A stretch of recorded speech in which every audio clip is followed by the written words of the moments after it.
Thank you very much. Morning, everyone. I'm one of those persons who do not believe that we should be discussers of culture and not experiencers of culture. And so here goes. Let's experience culture in this UNESCO Congress in which we only saw culture on the water. Emancipate you know Bob Marley? Emancipate yourself from mental slavery. None but ourselves can free our minds. Have no fear for atomic energy, 'cause none of them can stop the time. How long shall they kill our prophets while we stand aside and look? Some say it's just a part of it. We've got to fulfill your book. Won't you help me sing these songs of freedom? Is all I ever had redemption song.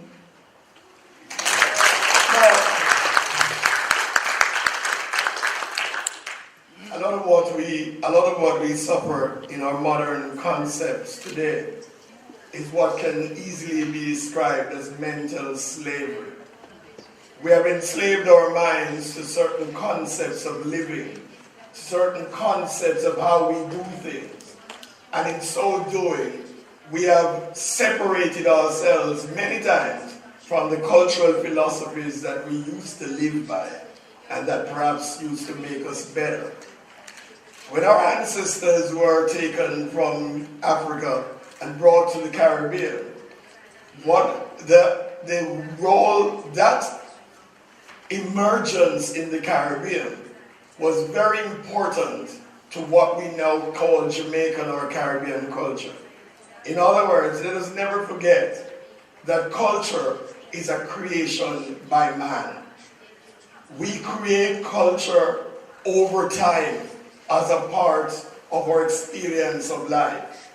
So when the African was taken from Africa and placed in Jamaica or in the Caribbean on a plantation to be colonized, to be enslaved, and then when in our case in Jamaica, by the Spanish for a while and then by the British. And then when indentured servants were taken from India and China and brought to Jamaica to live and work on same plantations, at the end of the day, because of that juxtaposition within historical significance, we created something called Caribbean culture, which is probably a potpourri of African, European, Chinese, Indian, Middle Eastern coming together in one small space and yet being able to live in a fair degree of harmony. That is what it is to be Caribbean culture, perhaps. We must never forget that in the creation of culture, that what man does is that culture is not created in a vacuum. Culture is created as man's response to his environment. To a large extent, it was man's response to his natural environment. And so if you lived in Hawaii, or versus if you were found yourself in Alaska, in Jamaica we have one word for snow. In Alaska they probably have 1,000 words for snow. And the one word we have for snow in Jamaica has no bearing for us because we don't even know what it is. So it's something we concocted and took from the Oxford or Webster dictionary and or because our Caribbean people like to travel, and we found ourselves in New York, in London, and in all kinds of places where snow fell. In the Caribbean, when rain starts to fall, last night it was quite traumatic because many of us, when we sat there in the beautiful experience, one of the first things Caribbean people want to do was go home, because the Caribbean, once it begins to rain, we begin to lock ourselves away. To other people it will be nothing. I say this for us to understand that our culture, which is the totality of our way of life, constructed over time, has been constructed as a response to an environment whether that environment is our natural environment or whether that environment is a concocted or created environment, as in the concoction, the horrible concoction that was called slavery. They were all environment that we had to live with. And so man comes in contact with the environment. There's a poem that Frank Collymore of Barbados wrote called Hymn to the Sea. And it says, like all men who live on small islands, I must always be remembering the sea. Everywhere we turn, there is the sea. We live on small islands of 200,000 people living on this little island, whether you're in the Pacific or the Caribbean or offshore Africa. Then, or the Indian Ocean, or wherever. Once you live on a small island, you know a part of your culture is to respond to the sea. Whether the sea comes as a glamorous thing in sandy, in white sands called a beach, or the sea comes in tumultuous rage as it does in hurricanes and seek to unravel and destroy all that is in its path. And in the Caribbean, we developed a culture of resistance, and resilience to the sea and to the different elements of nature. And we understood how important it is, how important it was always for us to learn how to live in certain parts of the Caribbean, to learn what side of the country to build your house on, to live, to understand what to teach your children about to survive in this situation, in this conundrum called life. As that grew over years, other things began to interfere. It is called modernization.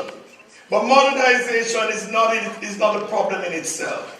One of the major challenges to us is a challenge of economics, especially trade. Because when trade and economics take center stage, human vulnerabilities take front space. The vulnerabilities of humankind is what allows us not to live properly with our environment. When you are impoverished, and this is a problem with economics.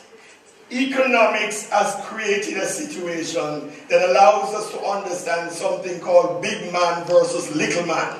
Big woman versus little woman. Culture never had that. In culture, the little man always has the opportunity to be a big man, because in most instances of cultural creation, culture is created by the ordinary grassroots people who live with the soil and who understand themselves in a particular way. Culture was never created in universities, neither was it created in any of the metropoles of this world. In fact, the people of the metropoles, whether it's London, Paris, Milan, or Washington, went to the places where culture was created to take that culture, to bring it back to themselves, to take it onto themselves, and to create empires for themselves, while the real owners of culture continue to live in poverty. That poverty, that impoverishment, creates cultural vulnerabilities, which does not allow us to live well with our environment. And so all of a sudden in Haiti, a country that has been very strong in traditional culture, will cut down trees to make coal, to heat up food. And so after a while, it leads to deforestation. Not because they didn't know better, but because economic demands has made vulnerabilities of all of us. And in that vulnerability, we act not in accordance with our environment, but in a contrapuntal way with our environment. And the environment becomes a counterpoint to human existence. Finally, in that impoverishment, we then began to understand that the only way forward is to return culture to the center of human existence. Because economics has never helped us. In other words, trade for what it is, whether it's the WTO or whatever they call themselves. Let's understand that trade allowed us sometime in the past to trade each other. Because trade has no moral. Trade only sees its value in the outcomes of trade, which is the enrichment of the major traders.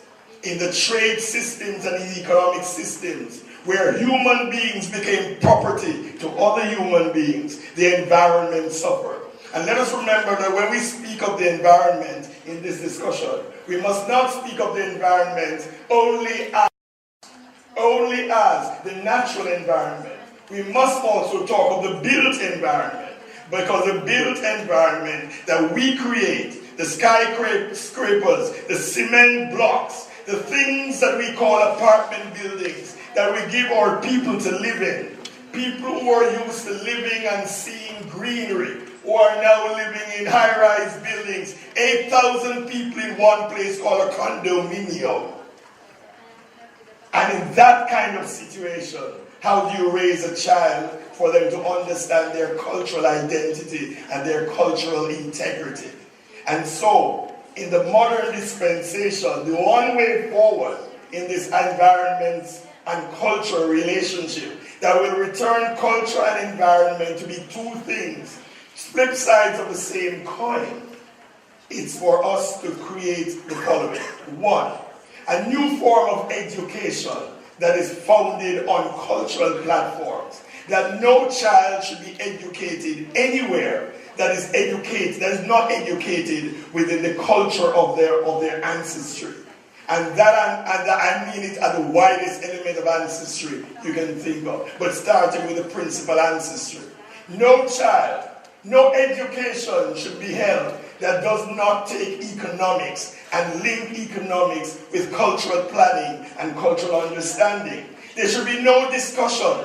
And I understand what UNESCO has done by having us divided in three different sections. So in another room, somebody's dealing with social cohesion and culture. In another room, somebody's dealing with culture and poverty alleviation. In this room, we're dealing with culture and nature. But it is wrong. It's an artificial separation that is a part of the problem of culture, because culture pervades all areas, and you cannot discuss culture. I cannot discuss culture and nature without discuss culture and poverty alleviation. Because as long as there is poverty and impoverishment, there will be cultural vulnerabilities. And as long as there's cultural vulnerability, we will harm the environment. And when we harm the environment, we destroy humanity. And so, we need to bring it all back together.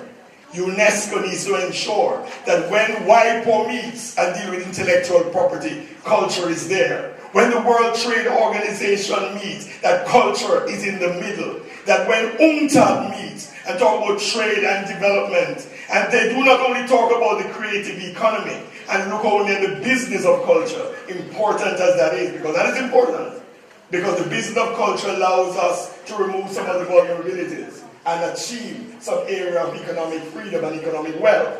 But we must understand that the conversation must also return to cultural identity, to cultural integrity, to the kind of cultural base that allows us to sing our own song wherever we are. By the rivers of Babylon, there we sat down, and there we wept when we remembered Zion. For the wicked carried us away, captivity required from us a song.